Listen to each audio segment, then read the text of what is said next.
주시는 하나님 말씀은 사도행전 10장 1절로 5절 말씀입니다. 신약성경 203면에 있습니다.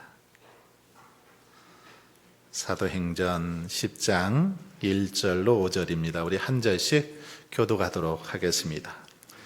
가이사랴에 고넬료라 하는 사람이 있으니 이달리아 부데라 하는 군대의 백부장이라.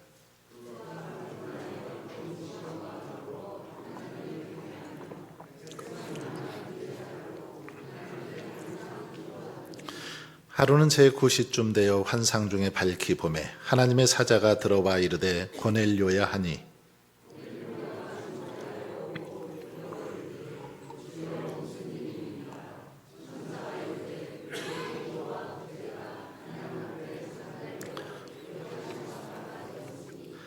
내가 지금 사람들을 요바에 보내어 베드로라 하는 시몬을 청하라. 아멘. 우리 옆에 계신 분하고 한번 인사 나누겠습니다. 사랑합니다. 네. 오전에 뵙고 또 오후에 뵈니까 더 반갑고 더 예쁘게 보입니다. 이 시간에도 은혜 받으려고 이 자리에 참여했으니 함께 하나님의 풍성한 은혜를 정말 나누는 그런 귀한 시간 될 수 있기를 바랍니다. 우리가 지난번에 이 복된 가정에 대해서 살펴보았고 오늘은 믿음의 가정에 대해서 함께 살펴보고자 합니다. 가정, 이 가정의 중요성에 대해서 우리가 공부를 하고 있는데 가정, 정말 아무리 강조해도 지나치지 않을 정도로 우리에게 있어서 가정은 너무너무 소중하고 중요하죠.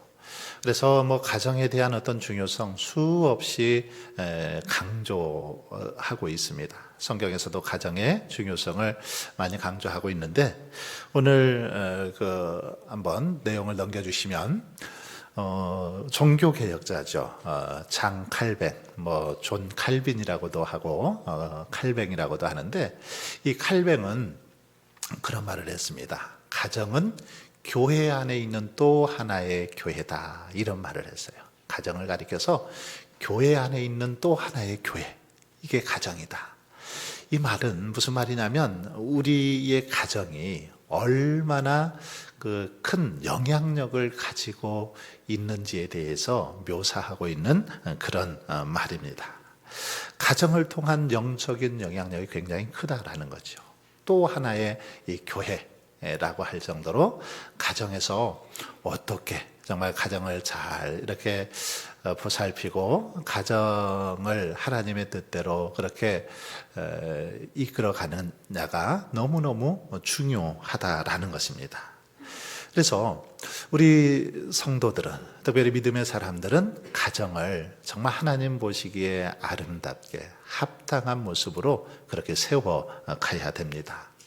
자, 이번에 보시면 가족이 각자의 자리에서 지켜야 할 도리를 잘 감당할 때 건강한 믿음의 가정을 이룰 수 있다. 우리가 그렇다면 건강한 그런 가정, 믿음의 가정을 이룰 수 있는 비결, 그건 뭐냐? 가족들이 각자의 자리에서 지켜야 할 도리를 잘 감당할 때 아버지는 아버지로서, 어머니는 어머니로서, 또 자녀들은 자녀들로서의 이 각자 주어진 자리가 있는데, 역할이 있는데 그것을 각자가 잘 감당할 때 건강한 가정, 믿음의 복된 가정을 이루어 갈 수 있다라고 그렇게 가르쳐 주고 있습니다. 세 번째는 하나님의 원칙을 지킬 때 굳건한 믿음의 가정이 된다라는 사실을 알 수 있습니다. 성경에 보면 가정에 대한 많은 그런 이야기들이 나와 있습니다. 그리고 부모의 어떤 역할에 대해서, 자녀들의 역할에 대해서 또 서신서에도 보면 계속해서 강조하고 있는 것을 볼 수 있습니다.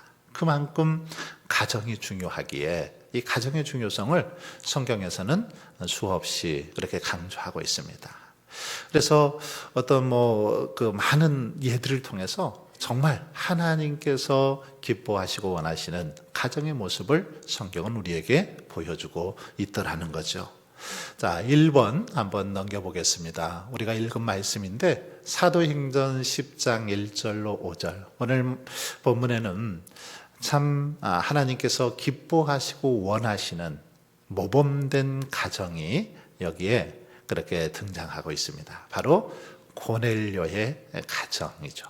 고넬료의 가정. 정말 이 가정은 하나님을 온전히 경외하는, 정말 하나님께서 기뻐 받으시는 그런 그 모델이 되는 가정이었는데, 한번 1번 문제부터 볼까요? 넘겨보시면 고넬료는 어떤 사람이었는가 했어요.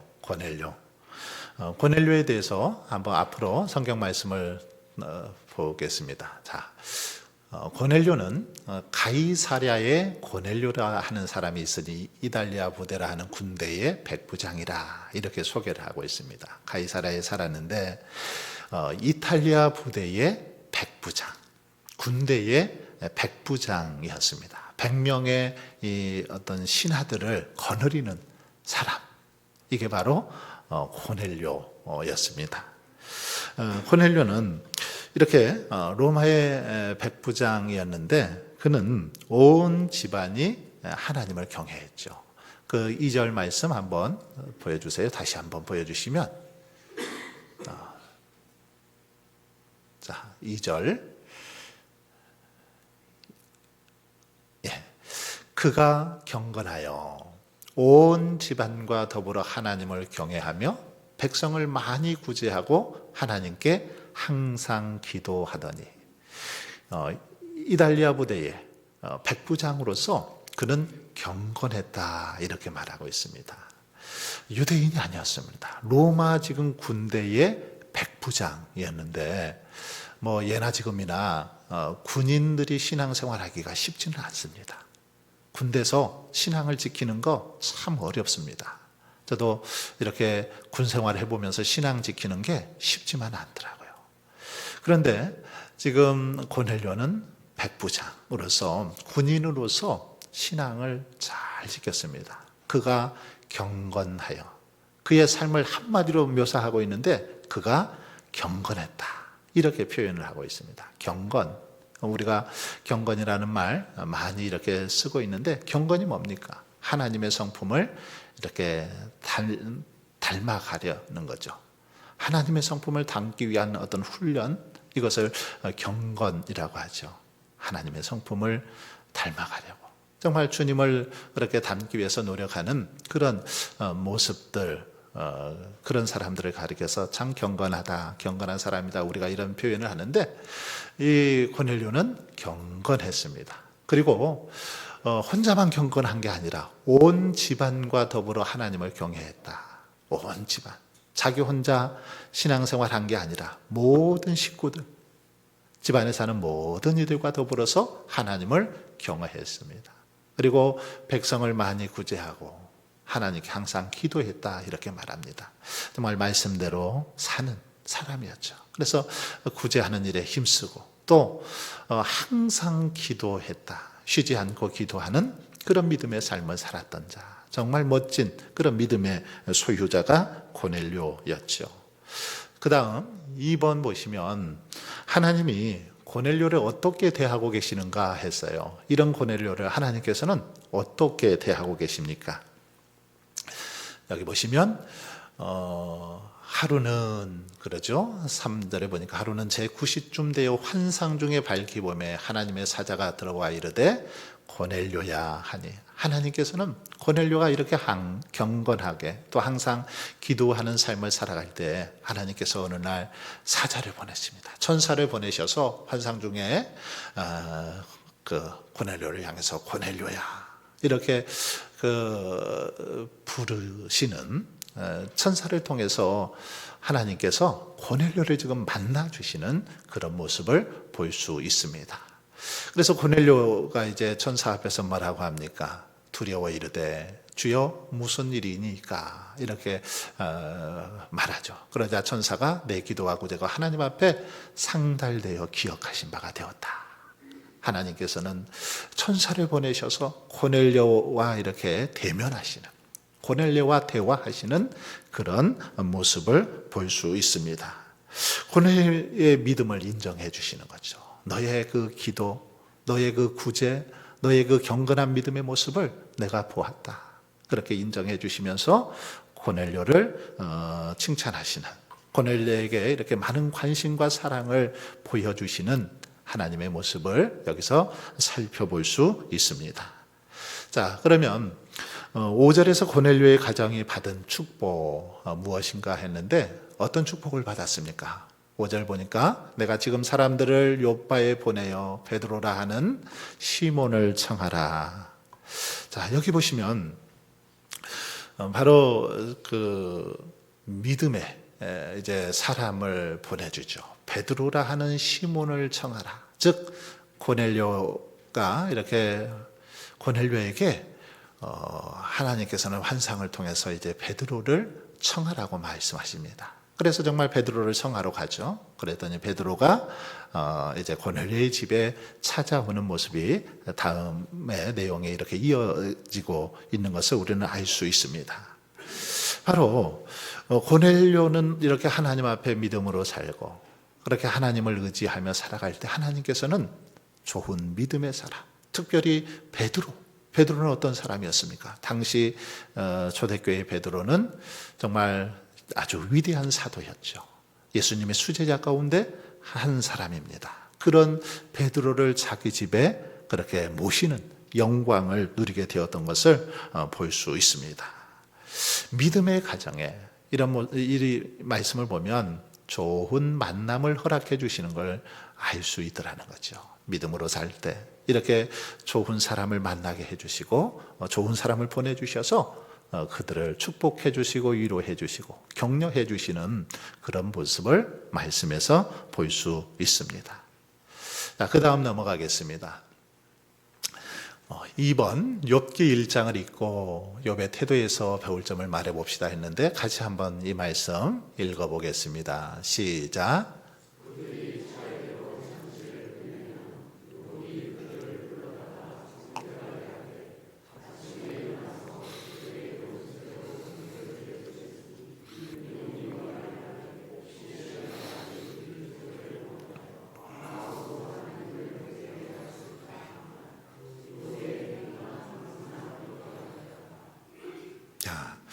여기 보시면 욥의 그 태도를 우리가 이렇게 잘 알 수 있는데 욥 역시도 하나님 앞에 참으로 인정받는 그런 믿음의 사람이었습니다. 동방의 의인이라고 할 정도로 참으로 귀한 믿음을 소유했던 자가 욥이죠.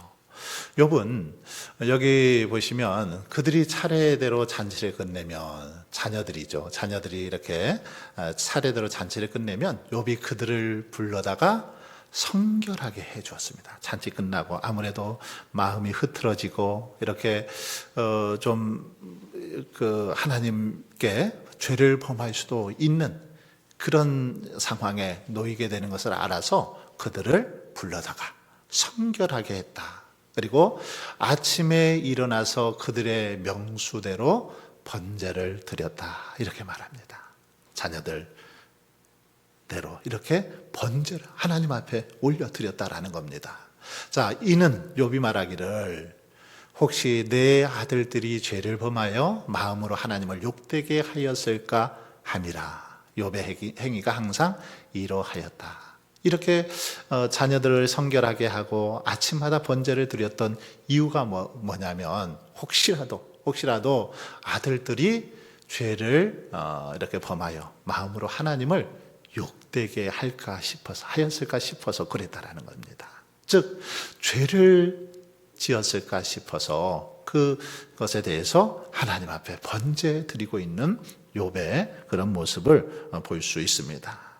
즉 욥의 이런 모습을 보면 욥은 자기 자녀들이 죄를 짓지 않도록 그렇게 아주 최선을 다해서 노력하는 그런 모습을 여기서 살펴볼 수 있습니다. 자기 자녀들이 혹시라도 이렇게 죄악된 길로 빠지지 않을까, 혹시라도 잘못된 길로 빠져서 하나님을 멀리하고 하나님의 이름을 욕되게 하지 않을까, 이런 마음이 들어서 늘 노심초사 자녀들을 지켜보고 또 그들이 지었을지도 모를 죄를 위해서 번제를 하나님 앞에 이렇게 올려드리는 삶을 살았던 것을 볼 수 있습니다.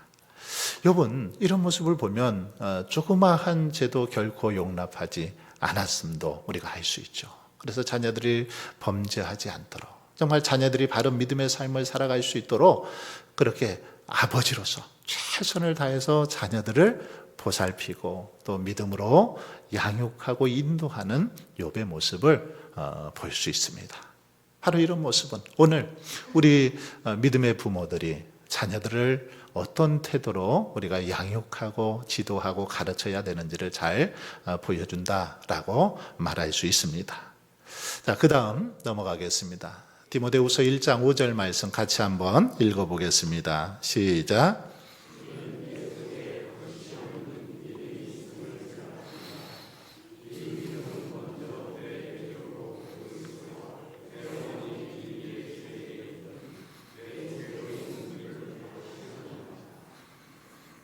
자, 여기 보시면 이 디모데를 향한 지금 말씀입니다. 바울이 디모데를 향해서 말하면서 이는 내 속에 거짓이 없는 믿음이 있음을 생각하비나.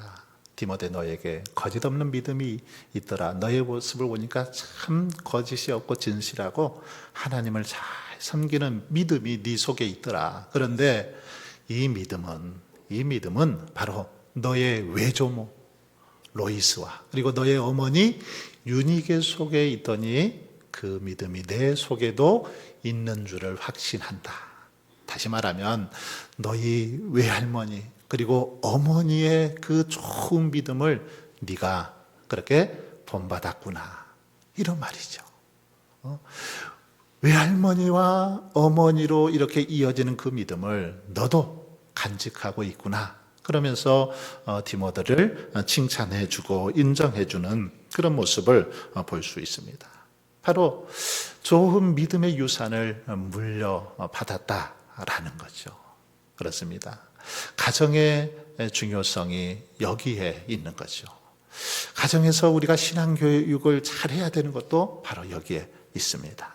디모데는 외조모의 신앙과 어머니의 신앙을 잘 물려받아서 정말 또 이렇게 좋은 목회자로, 신실한 목회자로 하나님 앞에 쓰임 받을 수 있었다라는 것입니다.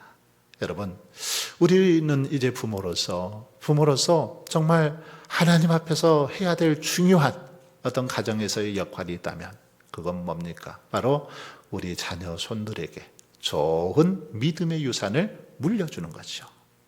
외조모 로이스와 어머니 유니게의 그 믿음이 디모데에게 그렇게 이어진 것처럼 오늘 우리의 믿음이 그냥 우리 대해서만 끝나버리는 것이 아니라 우리 자녀 손들에게 천대만대까지 이 믿음의 유산이 계속해서 이어질 수 있도록 노력해야 된다는 거예요. 훈련하고 또 기도하고 정말 잘 양육하고 교육해야 될 필요성이 우리에게 있다라는 것입니다. 바로 이런 믿음을 디모데는 가지고 있었던 것이죠. 자, 그 다음 넘어가겠습니다.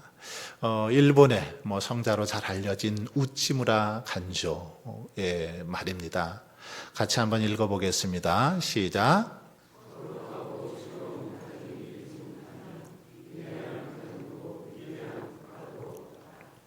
예. 어떤 가정의 중요성을 여기서도 강조하죠. 거룩하고 즐거운 가정이 되지 못하면 위대한 가정도 위대한 국가도 없다. 그러니까 가정이 얼마나 중요한지를 보여주고 있습니다. 가정. 그래서 한 나라가 바로 세워지기 위해서는 가정이 바로 서야 되죠. 가정이 바로 설 때 교회도 바로 서고 나라도 바로 서는 것입니다. 그래서 우리는 정말 믿음의 가정을 세워가는 일에 최선을 다해야 됩니다.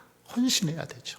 이것이 하나님께서 우리에게 주신 사명이고 또 하나님의 자녀들로서 믿음의 사람들로서 이 땅을 살아가는 삶의 이유요 목적이기도 하기 때문입니다. 자, 마무리하도록 하겠습니다. 첫 번째 같이 한번 읽어볼까요? 시작. 하나님은 믿음의 가정에 좋은 만남을 허락하신다.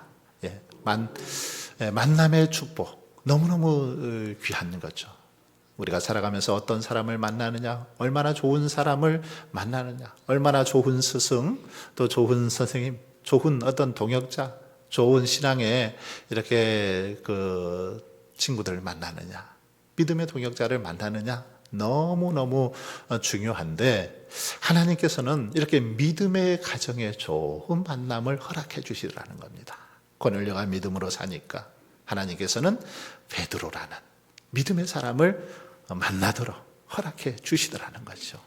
그래서 정말 더 아름답고 복된 삶을 살아가게 되는 것을 볼 수 있습니다. 자, 그 다음 두 번째 보면 부모는 자녀에게 좋은 믿음의 유산을 물려줘야 한다. 여러분, 자녀들에게 집도 땅도 이렇게 돈도 물려줘야 되겠지만 주셔야 되겠지만 그거보다 더 중요한 것은 바로 믿음의 유산입니다. 믿음의 유산입니다. 될 수 있으면 땅이나 이런 돈 정말 이 자녀들에게 분란이 일어나지 않도록 그걸 잘 정리해서 좀 물려주시고요. 대신 믿음의 유산을 이렇게 무엇보다 좀 물려주시기 위해서 노력하시면 좋겠습니다. 다른 것보다도 정말 좋은 믿음, 신실한 믿음의 모습을 물려줄 때 그 자녀들이 이 땅에서 더 행복한 삶을, 더 정말 의미 있는 그런 삶을 살아가게 때문이죠. 그래서 자녀들에게 좋은 믿음의 유산을 물려주도록 노력하시기를 바라고요. 마지막으로 자녀를 죄에서 지켜주기 위해서 최선을 다해야 합니다. 자녀들이 시험에 들지 않도록, 죄 가운데 거하지 않도록 더 부모님들이 기도로 그렇게 도울 뿐만 아니라 늘 저들에게 바른 길로 저들을 인도할 때 정말 복된 가정을 꾸려갈 수 있고 믿음의 가문을 만들어가게 되는 줄 믿습니다. 저와 여러분이 다시 한번 이 말씀들을 기억하면서 정말 우리의 가정이 믿음의 가정으로 든든히 서서 날마다 하나님께 영광 돌릴 수 있기를 주님의 이름으로 축원합니다. 우리 다 함께 찬송가